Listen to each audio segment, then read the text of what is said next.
Hi, everyone. Welcome to Living in Control Podcast. I'm Reza Abraham, the author of In Control, a systematic approach to taking complete control of your life and career, and also the founder of In Control Group and organizations with a mission to help people become in control of every aspect of their life. We imagine a world in where most people are in control of their life, a conscious life accompanied by conversion, contentment, and consistency. In today's podcast, we're going to talk about one of the most important pillars in living an in control life called condition, which is your ability to retain a healthy state of the body, mind, emotion, and soul.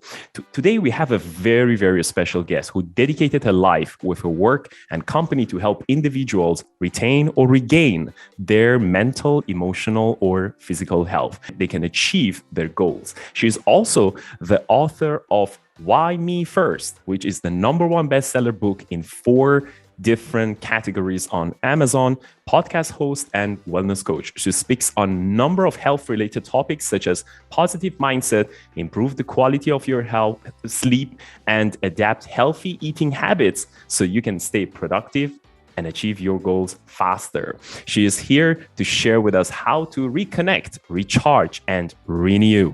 Let's welcome a good friend of mine, Kajal Khurana. Thank you for joining us, KK. Thank you so much for the nice introduction, Reza. Most welcome. Yeah, so Kajal likes to be called as KK. She's more comfortable with that. So we're going to just call you KK throughout the whole things. Sure. Yeah. So KK, can you tell us a little bit about your background and what inspired you to start the work that you're doing right now? Before I actually got into this, I worked in a corporate industry, right? So since my very childhood, I was a very healthy lifestyle oriented person. I would say, I would eat healthy, I would sleep on time, I would go for morning walks. And then I finished my graduation and I was working in corporate. And after a few years, I realized this is not my cup of tea. I don't want to be doing marketing jobs, advertising, planning events for other people. This is not what I'm passionate about.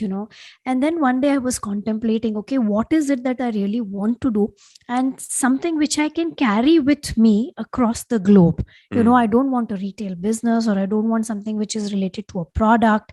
Then I'm bind, or I have to be limited to a country or a region.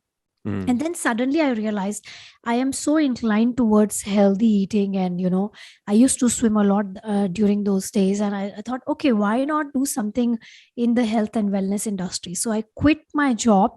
I left everything behind. I was in Dubai at that time. I went back to India to study yoga and Ayurveda and meditation. Oh, wow. Yeah. So when I was studying that, I realized that there are a lot of people who also will not fit into this category. They will not like yoga, or probably they are physically not fit to practice yoga. Then what is it that I can do more for them? Then I learned massage therapy.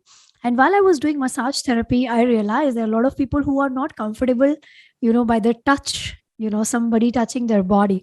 What is it I can offer more? So then I kept exploring and learning and exploring and learning. And then I studied Reiki healing, which is a distance healing, with energies. You send positive vibes to people who want it, or even, unintentionally people would ask, oh, what, my daughter is sick or my brother is sick. Can you please send some positive energy healing to them? So I studied that, and then I moved to Singapore. I was working there, and then I realized that I'm also so inclined towards healthy eating. Then I studied nutrition, and now I'm doing my master's in public health in UK. So I'm a fitness freak. I love giving advice on how, like you were mentioning, it's not one thing. It's a lot of things which incorporate or which contribute to our well-being. So yeah, that's my story in short. Yeah. So what inspired you actually to get there? Because you mentioned that when you were even small, you've been like, really eat healthy and all those stuff. Like, was it part of like a parenting that you have been go through, or it's like you just naturally inborn as a very healthy person? It was part of my upbringing as well. Yes, my parents always said, you should eat healthy and sleep on time. And my dad used to go for morning walks. So that inspired me as well. That was definitely a part of my upbringing. But when I was in my teens, or, immediately after I graduated, I was working, I saw few sick people around me. And then when I saw them suffer or, die at a very early stage, I think that's what ignited something within me, that I don't want to have a lifestyle like this. I always want to live healthy and happy and be more productive. Yep. I don't remember exactly who these people were, but there was some kind of, inside there was a calling that I don't want to live a life like this, suffering or dying early. Correct. Yeah. So one thing I like about the work that you're doing, you're also looking at health in a very holistic view, right? So you're not just focusing on physical part or only emotional part or mental part, right? And one of the things that I also came across was that, of course, because of my background, which we are coming from, I think that what we call that the Eastern health traditions, especially from Persian, Chinese, Indian, compared to the Western approaches, we are looking at more of a holistic health, right? So what have you seen as a connection between all these elements, especially the four elements, which we call it your body, your mind, your emotions, and your soul, right? So what have you seen as a connection between these four? How do they relate to each other? I think they're part of the same system, right? It's part of humanity or human being, I would say, because it's like a piece of puzzle. If one is missing, you cannot complete the puzzle. So your body, your mind, your emotions, and your soul all are interconnected. You can't say that, oh, I can, do better in emotion wise and I can, suck at my mental health. That doesn't work that way. Well-being means you have to think about all the 4 or 5 or 6 pillars, depending on, how many pillars you want to define. So I think it's all interconnected. It's not different. It's one. It's part of the same puzzle. Sure. So for someone who is listening to us right now and they're thinking okay, look here, all I know it's more of physical, because that's something that's very, very common. People always, especially nowadays, because of the impact of the social media, people are very conscious about their physical health. They go to gym, they go for marathon. When you see 5 of your friends are going for some activities, they just follow. But it's very rare that you see the same thing happening in the other aspects of health. So for someone who is very new to holistic health approach, where does it start? I mean, where is the starting point? Some people, they say, oh, it starts with your soul. Some people say emotion. Some people say you got to take care of your body first. Some people say mind. What's your take on that? See, my personal experience is definitely it starts with your mind, right? Without your mental strength, you will not be able to do anything. So let me give you an example. If you're hungry, right? Your body knows that it's hungry, but who's telling you that you're hungry? It's your mind, right? The stomach is sending some signals to your mind, and then you get this message, okay, I'm hungry. And probably, yes, you also feel it around your belly because there are some secretions which are happening, so you feel hungry. But if you're sitting and thinking, I want to eat food, right? You can't just have plate of food on the table. You will have to make some effort, either cook or you'll have to buy food. And then you'll have to eat it as well. Just buying or cooking is not sufficient. So how did it all started? It started from your mindset, from your mind telling you that you're hungry, then your body taking action to either produce food or buy food. And then also further action is required to eat that food. Okay. So I think it starts from the mind. Yeah. But okay. So now I want to press you a little bit more on this one. You see, when it comes to the physical part, right? So I go and stand in front of the mirror. I look at myself. I see that, for example, oh, my belly is coming out, So I straight away get this notion that I need to exercise, I need to take care of my food. But how people can realize they got to do something about their mind? What's the trigger there? So sometimes a trigger is body shaming, right? People think, okay, I'm getting fat, or some people, mostly it happens with females, right? If somebody tells you, oh, you have put on weight, That's such a torture for a female. Trust me. If people will tell you, I will trust you. yeah. So sometimes it's body shaming. Okay. Sometimes it's self-realization. You start feeling in your body starts telling you, hey, you know what? I don't feel comfortable anymore. My pants are not fitting me. My shirts are becoming tight. So definitely there are some kind of signals, either our body, our mind, or our society will tell us. That will start from there. Just standing in front of the mirror and thinking, oh, I'm putting on weight is not going to help. There are a lot of people, I know some of my friends who are gaining weight year after year after year, and they are not conscious and they really don't bother about it. Even if I have to tell them, look what you're doing with yourself, you need to take charge of your health and do something, lose weight. Otherwise, you're going to end up having heart diseases or different problems in your body. Nothing bothers them. Sure. Absolutely nothing. So there are mix of people, not everybody is on the same page. There are some people who are self-aware. There are some people whose friends or family will make them aware. And there are some people who don't want to be aware, I would say. Yeah, I think that element of consciousness here is like really, really important. And even in my work, when we are looking at like living and control life, the center is all about consciousness. And I kind of like the way you put it is that like, okay, for some people, it's they are very self-aware. They know that they need to do it, right? But then for some people, they never realize it until somebody pointed out to them. Yeah, it means that, for example, if you are having some unhealthy eating habits, sometimes it's not because you are just hungry, because your mind it's like anxious, or you are having some stress with you, so you tend to eat more. But then we're often thinking like, oh no, the food is nice, I just need to take care of my my physique. But you don't realize that, hey, you are eating a lot because you do have a lot of stress, and you are just trying to solve a symptom, which is gaining weight, but you're not talking about your stress. Is that something that you also deal with, that people basically unaware of that?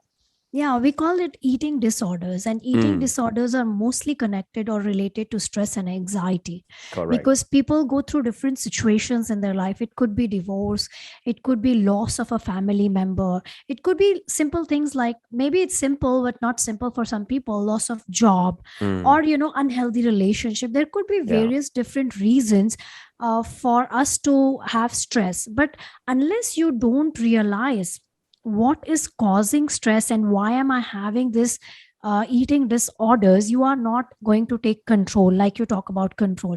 So sometimes because you're so stressed and there is anxiety, you feel good when you're eating. So that feeling good factor helps you escape that stress. Yeah, you just replace it with that. Exactly. You're replacing. You're not finding a solution, but you're making the situation worse. So definitely we have seen, clients who have gone through eating disorders because of various reasons, and it's mainly related to stress and anxiety. Correct. Yeah, I think one of the very common things that we found, especially currently, people are complaining about is the issues that the COVID brought to a lot of people. Yeah. Definitely creating that work-life harmony. It is very, very challenging for a lot of people. Yeah, that causes a lot of stress. So, absolutely. What is your best advice to people to manage the stress better at the current situations? Because we are in a COVID all around the world, wherever you are, it's fairly distributed stress for everyone, So, so what is the best advice to give to people who are like, feeling completely out of control and too stressed? Right. You're 100% right. This COVID has taken over across the globe. It's not for one country or one region only.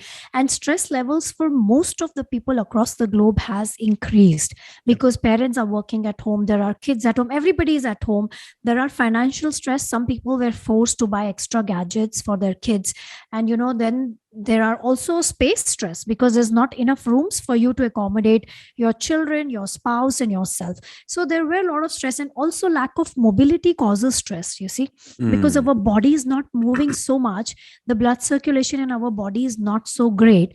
That's why stress levels are increasing. We are limited in one apartment or one house or in one room for number of hours and months and years now. So the best way to deal with it inside your premises is stand more and walk more, I would say. Put an alarm on your mobile phone. Every 1 hour of sitting, you must walk or stand for 3 minutes at least. Every 1 hour.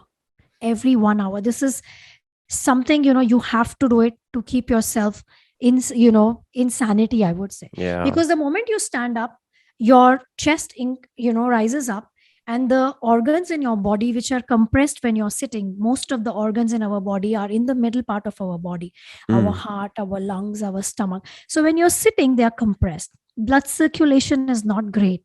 The moment you stand up, there is space created. So the blood circulation improves, and then you can walk. That will help your legs and your back, and then you can go back to your work. And if you have time, second advice I would give is go out and connect to nature at least for 15 minutes. Even if it's just water and sand, you probably don't have too much green around your place. But maybe you live somewhere close to an ocean, or just sand or water, anything, even if it's just sunlight or moon or stars. Leave your gadgets at home. Go by yourself for 15 minutes, walk or sit or stand and admire nature. And if you can connect to your breath, just close your eyes and watch your breath. Just following your breathing, watching your breath moving in and out of your nostrils helps in relaxing the nervous system. And there is evidence to back this. Yep. I was reading one of the studies that, if I'm not mistaken, from Netherlands, that they did a study about like the people who just like been super stressed, and all they did was they just show them the trees, and then they study the body, like how it's reacting when it see a greenery. Just watching something green, it reduced the stress immediately. And of course, like this is something that we often tell people, that you just like look outside, find the trees, and just that can really help to reduce your stress. But I like the first suggestions that we have given, which is just stand up every 1 hour. And I agree with you. I always tell the same thing, that putting a reminder for yourself, it's a really, really important thing. So the way I personally do it is that I often works on a blocks of 30 minutes. So every 30 minutes, in that way, you really, one, you work much more efficiently. Secondly, you also understand how your time passed, because sometimes, you're just sitting there, you're doing the whole work, and then you don't realize, like, God, it's already like 5 hours, and I'm just like doing the work. I didn't even pay attention to anything. And time just passed, and you did not even stand up. Absolutely. And that's why I say use your mobile for some better reasons as well, not only scrolling Instagram all the time, up and down for 2 hours. I have seen people just scroll their Instagram and Facebook and 2 hours are gone. That's it. So you should use your mobile phone to, keep a reminder and, for better purposes. Correct. Yeah. And another aspects of the stress has been around like those people who there's a correlation with stress and sleeping. Yeah. So what have you seen as a pattern on like, the people who can't sleep very well?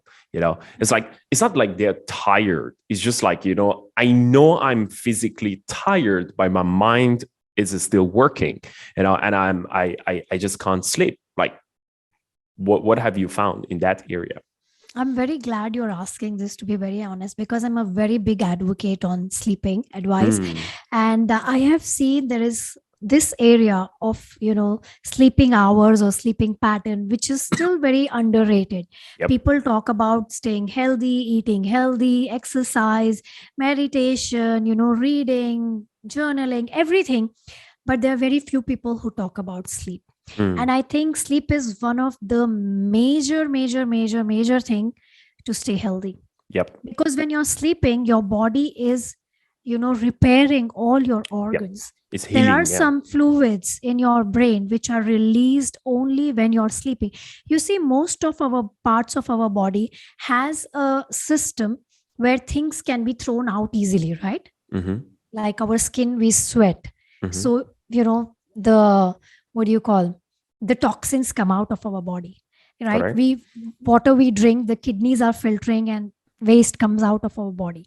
Food we eat becomes blood and all the waste is, excreted. But what about the brain? Has anybody thought that how does the brain throw out its toxins? That's interesting. Right. So when you're sleeping, there are some fluids in the brain which are released, and those toxins are released within the brain, and that fluid carry it out. We don't even know that process. So there are so many benefits of sleeping on time, or not on time but early, I would say, because these days, thanks to gadgets again, Netflix, YouTube, Instagram, all the iPads and mobiles and TVs we have in our bedroom, our sleeping pattern has been delayed post midnight for most of the people across the globe, and we think it's normal. I suggest, and I strongly say, it's not normal. You have to think, why did God, or if you don't believe in God, why did nature made night? Right? To rest and rejuvenate. Only when you're resting and rejuvenating, you will be having energy for the next day to do the work productively. So we think, okay, 8 hours sleep or 9 hours sleep, I can sleep at midnight and wake up at 9 a.m. in the morning or 10 a.m. That's not healthy sleeping. If you go back, our ancestors, before the electronics and all these system, or even before the invention of light, our ancestors used to sleep after sunset. They had nothing to do. Of course, after that light came, people started sleeping at probably 9 p.m. Then the television came. Our ancestors, maybe our grandparents, were sleeping by 9:30, 10, because they were watching news at 9:30. And then now with this new technology, most of the people finish work by 8, 9, and then they want to relax their mind. So they're again on TV or their iPads watching Netflix. Yeah. So you're not letting your brain relax. So for me, I think sleeping by 10 p.m. is the best thing you can do to have a healthy lifestyle. If you can sleep between 10 to 6, you will escape a lot of issues with your health and your, mindset, I would say. Yeah. So, but what do you say to those people who say, like, I don't check my phone, and but my brain is still like working. I'm still thinking how to sleep at 10. Like, I know people, they go to bed and then the brain is still browsing and browsing and browsing. Your eyes is closed, but your brain is still working super fast, and you just can't sleep, right? So what about those people who like stress? Right. So yeah, insomnia is a big problem, right? So if you have insomnia, you have a condition, then you need some health advice or some treatment there. But if you're generally very active person, your mind is very, very active, then you have to start analyzing what are the few things I'm doing before I go to bed. Are these the things which are causing more, it is aggravating my mindset? How can I do things before my bedtime which is going to help me get into that zone of sleeping? You see, you just can't switch off the lights and sleep. Most of the people can't, even I can't. So what we start doing is, after 8 p.m, we stop all the hyper activities, I would say, watching television, checking your mobiles, or reading emails, and you need to dim your lights. If your lights are still very on, the brain doesn't get the signals that it's ready to rest right now. So 1 or 2 hours before the bedtime, you have to start preparing. Mm. And another way to look at it is, if you have been sleeping at 12 or 1 a.m. for almost 10-15 years now, and suddenly you will say, oh, I listened to this podcast, I'm inspired and I want to sleep at 10 p.m. tonight. Sorry, that won't happen. Mm. Because everything needs time. And I say, whenever you want to change anything, don't jump. Imagine you're on a ground floor, there's no elevator and there's only staircase. Are you going to jump Mm. from ground floor to first floor? No. Yeah, You will take the staircase and you take one step at a time. sure. So if you have been sleeping at 1 a.m. and now you want to change your sleeping pattern, don't jump to 10 p.m. It won't work. In 2 or 3 days, you'll be frustrated and you'll say, I tried, it doesn't work with me, I give up.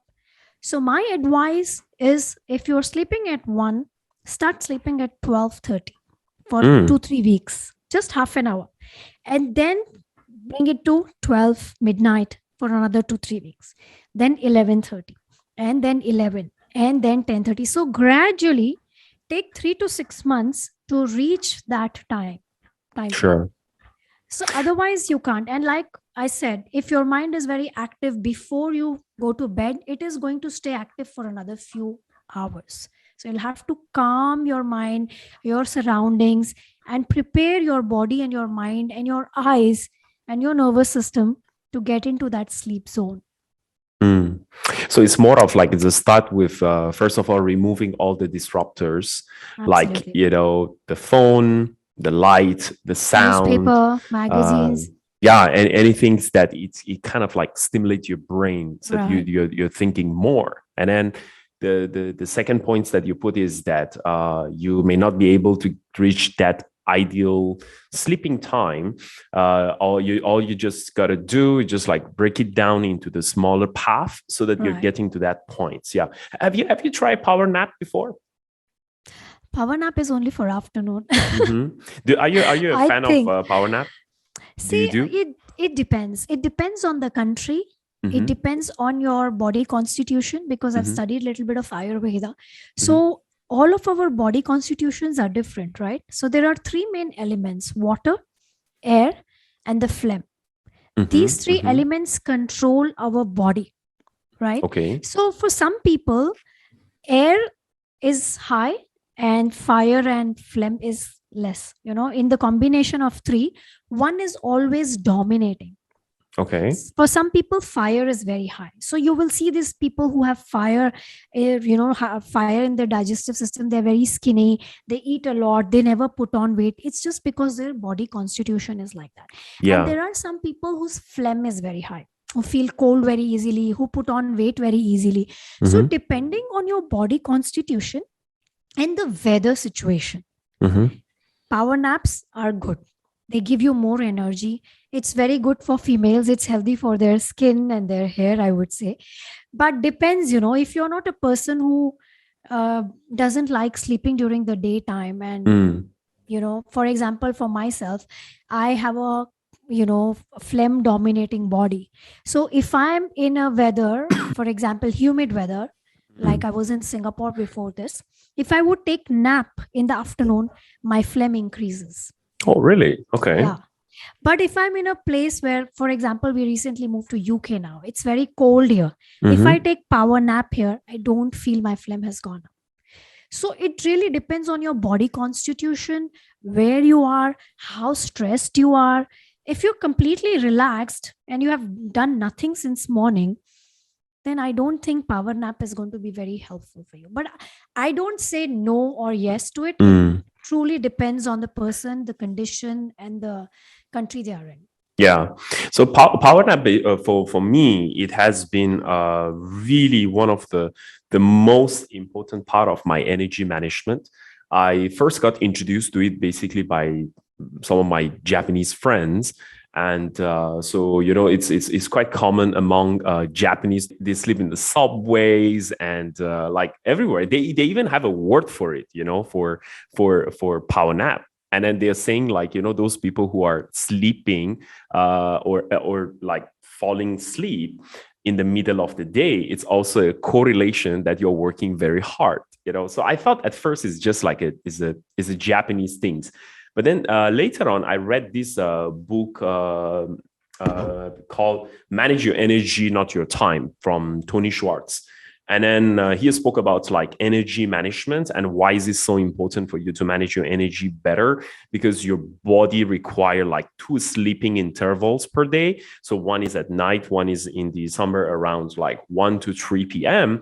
And I started to taking it. And finally, I managed to figure out actually how to nap like in 12 minutes, which is amazing, because once you do that, you will have a lot of energy right after that, And once you learn how to do it, it just like sometimes you just have like 5 minutes, and then and when you wake up, you really feel so good. But if you sleep like anything more than more than like 30 minutes, so you start to have like that feeling, which is very kind of like you feel lethargic. So you feel like grumpy and just feeling more tired. But it's amazing. I think for me, I don't know about like the 3 elements that you mentioned. Maybe I'm one of those guys that also like nap is like really good for me.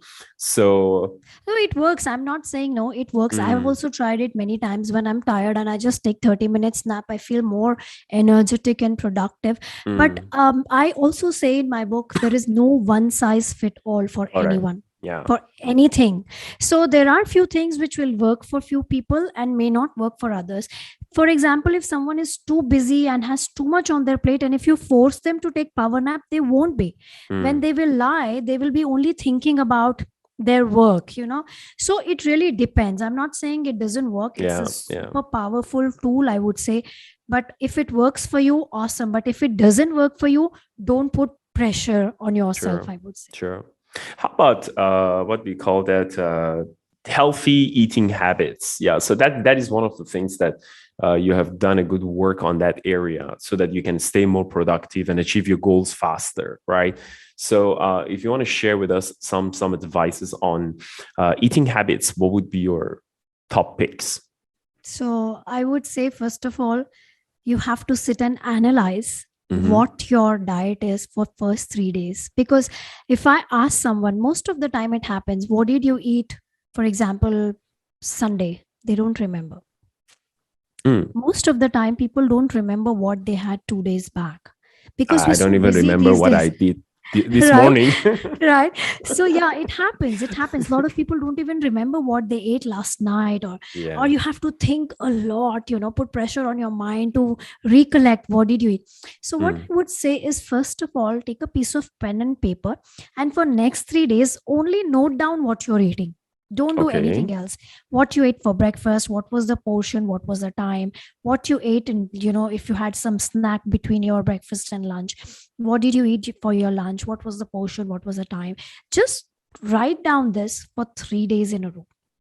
Okay. And then see, what are you eating? How much of it is fresh food, home cooked food? How much of it is like processed food, junk food? Because world these days is moving towards more processed and junk. Yeah. And thanks to the food industry, they don't want us to eat healthy, to be very honest. Food industry creates a lot of myths around, olive oil, all marketing, butter, about white rice. People say don't eat white rice, it's unhealthy, it's this and it's that. Actually, these are all myths. I would tell people to first see what you're eating. And what your parents taught you to eat when you were growing up. What were the healthy eating habits at home? Fresh vegetables, fresh fruits, or nuts. So imagine, just hypothetically, there is a table right in front of you. There is raw meat, there are nuts, there are lentils, there are rice, there is fruits, there is vegetables, and there's some salad. Everything is raw on the table. And you're super hungry. What are you going to go pick up and eat? I'm asking you. What will you eat? I'm a very fruity person, so I might go for the fruits. Right. So you see, there is everything on the table which is raw, uncooked, rice, lentils, meat, nuts, vegetable, fruits, automatically our body or our mind will pick up things which we can easily eat, right? You are not going to pick up raw meat and start eating. Yeah. You are not going to put raw rice in your mouth. You are not going to put raw lentils in your mouth. So all this needs processing. But what is it that doesn't need processing? Nuts, dry fruits, vegetables, salad. So these things are easily digestible by our body as well. And I would say have a combination of all. Don't stick to fruits only. Don't stick to vegetables only. Yeah. One fruit a day is enough. 2 or 3 vegetables are enough. Few nuts are enough. So there's so much pressure from the food industry. Eat this, don't eat that, this and that. And also these big giants coming into, different countries, KFC, McDonald's. We are, moving towards a lot of processed food, which is causing a lot of ailments in our body. I have seen young kids going to McDonald's at 6 a.m. for a healthy breakfast. I mean, really, McDonald's can give you healthy breakfast. It's a piece of bread. They call it a healthy breakfast. Yeah, exactly. So they are playing with human psychology. We as an individual need to take charge and think what is right for us and not fall for all these marketing, things which food industry is throwing at us. So I would say first analyze what your eating pattern is right now. And then what are the small changes you can bring in? Again, you don't want to jump, because if you'll jump, your body will not accept it. Your taste buds will not like it. So make small changes. Maybe out of those 3 meals, try to change one to a healthier version, or try to make your dinners lighter.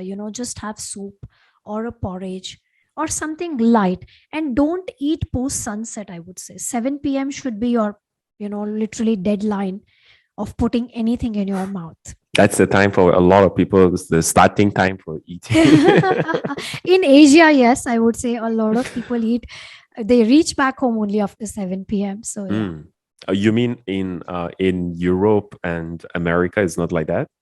They don't eat after 7? I don't think so. No, most of the time, dinner time here is 6:30. And I have also, like I mentioned, I've lived in Singapore. Most of my friends who were from America or Canada used to eat by 6:37, and even the European friends. So yeah, Asian culture probably is like late eating, I would say. Yeah, I mean, in Malaysia, you can actually find food even at like 2 a.m. in the morning. Oh yeah, finding food is anywhere these days. But what you eat and what time food is important. Yeah.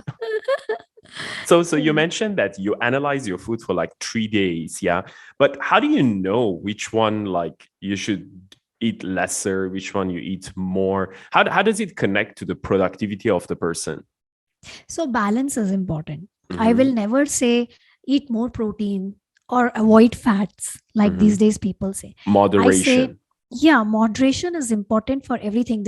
Our body needs 3 main macro ingredients, right? Protein, fat, and carbohydrates are macro. We need in big portions. Then apart from that, there are micro, which are vitamins, minerals, zinc, sodium, this and that, which you can get from nuts and seeds and all these things. But protein, fat, and carbs have become enemies of people these days, if you notice. Oh, I don't eat fat. I want to avoid carbs. I have friends who are on no carb diet, 0 carb. But brain needs carbohydrates. Our brain needs carbohydrates to operate and function well. You will see people who have gone off carbohydrates completely are more anxious or get angry very easily. You can reduce the carbohydrates you're eating, but there should be a balance of all 3, I will say healthy fats like olive oil, coconut oil, clarified butter, these are healthy fats. But if you are frying everything in cooking oil, that's unhealthy. So micro and macro both are needed.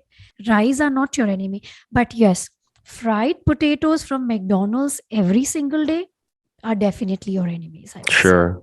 But if you bake potatoes at home, or you cook potatoes at home, or mash potatoes at home once or twice a week, it's not going to harm you. So what you have to be your own advocate of realizing, okay, out of my 3 meals, what is the ratio of my processed meat or processed food I'm eating. Mm-hmm. Is it 70%? Is it 90%? Is it 80%? Can I eliminate 20% of it to begin with? Can I replace, canned food? Some people buy a lot of canned food, beans and tomato puree and all. Maybe I can use fresh tomatoes in my cooking. Mm. So you have to think like that. So everyone's eating habit, taste buds, cuisine choice is different, right? Yeah, correct. So we have to sit with an individual and first see what their current eating habits are and how much are they willing to make change with healthy eating options. Correct. Yep. Sorry, before I want to end, anything which has water, like fruits, vegetables, and Mm-hmm. also lentils and rice, because we cook that in water. Mm-hmm. Anything which has water is good for your body because your body is made out of 70% of water. So it will absorb better. Anything which is hard, like chips, this is hard. This doesn't, if you squeeze it, there won't be any water. It would be oil. That is good. Yeah. Yeah, that's what going to damage your body. That's what is going to damage your organs. Yeah. Anything which has natural water from nature, like water or juice, that's going to be healthy for your body. Yeah. I think what you have mentioned makes a lot of sense because of course, like, analyzing what you're eating, it's something very important. And the another part that it's so for those people who are not health expert, or they have, like, you mentioned about the upbringing of the people sometimes impacts the things that we eat. And I think as a parent, one of the most important responsibilities that we have towards our children to teach them about healthier habits of eating, which is extremely important because like it's just amazing, even when I'm talking to my son, he, although I always talk about like eat healthy, my wife is always like promoting and explaining like why this supposed to eat, why not to eat that, but still they have that tendency, like McDonald's, it's just like and all those toys that they're giving there, of course, like it attract the kids and it creates that that like fun environment for the kids to go there. But we are not, of course, here like saying bad about McDonald's. It is more of like, like what you say, moderations. Even I myself, sometimes I like to even have a McDonald's, KFC. It's not a problem. But like what you said, every day doing it, it's that's where the damage comes in. And the only way for people to know it's one is to assess what they are eating, and also at the same time have like the routine checkup as well. That is another area in health which most people, they're not really pay attention to that. I know people that they never have done like their checkups, and when you ask them like why you're not doing it, they just say like, what if I go to the doctor and then the doctor tell me like you are having a high cholesterol, your sugar is like this, your blood pressure is like that, right? Then I can't eat anything. And I'm like, exactly. That's why you should supposed to do your regular checkup, right? What do you think about that? Yeah, you're right. But my thing on that is, I'll be very upfront, people are just lazy. Oh yeah. People are just lazy. In your priority list, maybe that's the last one to do. Yeah, people don't want to. First of all, they don't want to change anything. Changing your lifestyle is not so simple. It's not so simple. It takes a lot of mental strength. It takes a lot of physical courage to change and adapt healthy habits.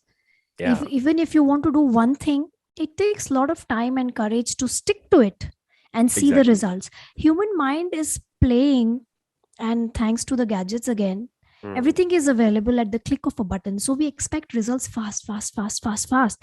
And when we don't see the results, we give up. And then we try something else. Then we give up. Then we try something else. Then we give up. We are playing with our own body, our emotions, and our mindset.